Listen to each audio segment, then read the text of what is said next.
25 Şubat 1603 sabahı Portekiz ticaret gemisi Santa Catarina, Singapur Boğazı açıklarında Johor Nehri'nin ağzına demir atmıştı. Bu gemi Japonya'dan bakır, Çin'den ipek ve porselen, Meksika ve Peru'dansa altın ve gümüş taşıyordu.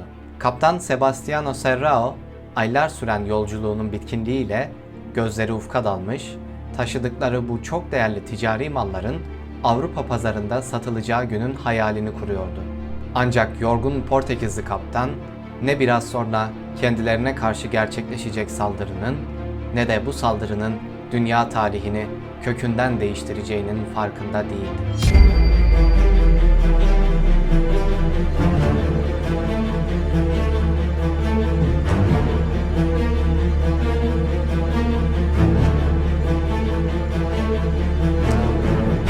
15. yüzyılda İspanyol ve Portekizli denizcilerin başlattığı coğrafi keşifler, dönemin İspanya ve Portekiz devletlerine inanılmaz bir güç ve zenginlik getirmişti. Öyle ki bu iki devlet 7 Haziran 1494 tarihinde Papa'nın arabuluculuğu sonucu imzaladıkları Tordesillas Anlaşması'yla dünyayı bir çizgiyle ikiye bölmüş, Portekiz bu çizginin doğusunu, İspanya ise bu çizginin batısını almıştı. Vasco da Gama'nın Hindistan'a vardığında oradakilerin "Kimsiniz ve ne istiyorsunuz?" sorusuna verdiği basit "Hristiyanız ve baharat istiyoruz" cevabıyla başlayan bu macera 16. yüzyıla gelindiğinde Portekiz'i dünyanın deniz ticaretindeki en büyük güce dönüştürmüştü. 17. yüzyıla gelindiğinde ise Portekiz'in kontrol ettiği Hint Okyanusu ticaretinde bölgedeki güç dengesini değiştirecek yeni bir aktör ortaya çıkmaya hazırlanıyordu. Hollanda.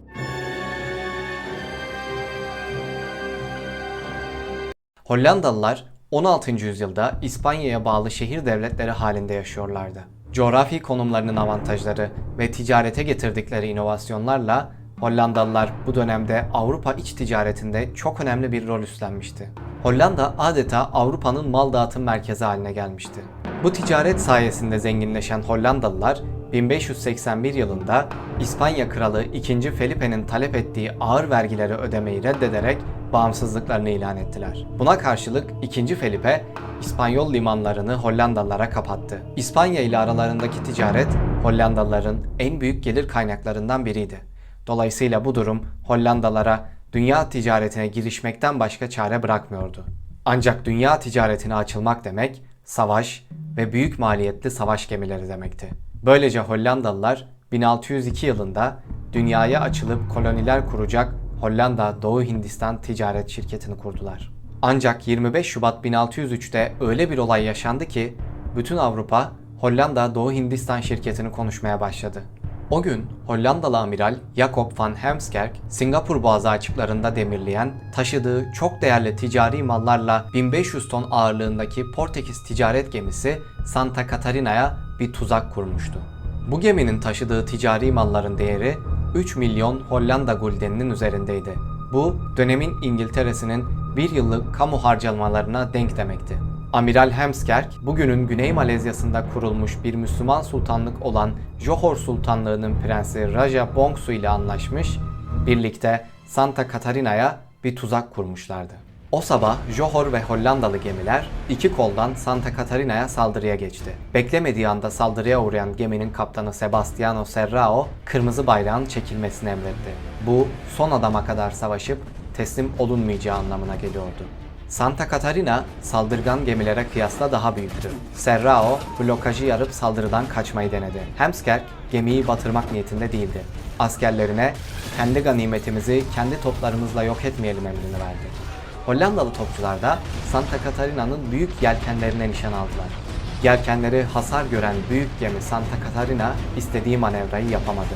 Etrafını saran Hollandalı ve Johorlu güçlerle çarpışmak zorunda kaldı. Bu mücadele saatlerce sürdü. Saat 6'da Kaptan Serrao çaresiz teslim olmak zorunda kaldı. Heemskerk bu ganimetle Hollanda'ya döndüğünde Avrupa'da sansasyon yarattı. Tüm Avrupa daha İspanya'dan 20 yıl önce bağımsızlığını kazanmış bu ülke içinde daha geçen yıl kurulmuş bu şirketin nasıl Hint Okyanusu ticaretinin hakimi Portekiz'in ticaret gemisini ele geçirebildiğini konuşuyordu. Portekiz malların iadesini istedi. Ancak Hollanda bunu reddetti. Bu mallar Amsterdam'da satıldığında 6,5 milyon gulden sermaye ile kurulan Hollanda Doğu Hindistan şirketinin sermayesi bir anda %50 arttı. Bu daha sonra Portekiz'in Hollanda'ya karşı kaybedeceği Hint Okyanusu ticareti mücadelesinin en önemli dönüm noktalarından biriydi. Sonraları Hollanda Altın Çağı olarak anılacak 17. yüzyıldaki Hollanda dünya deniz ticareti dominasyonunun başlangıcıydı.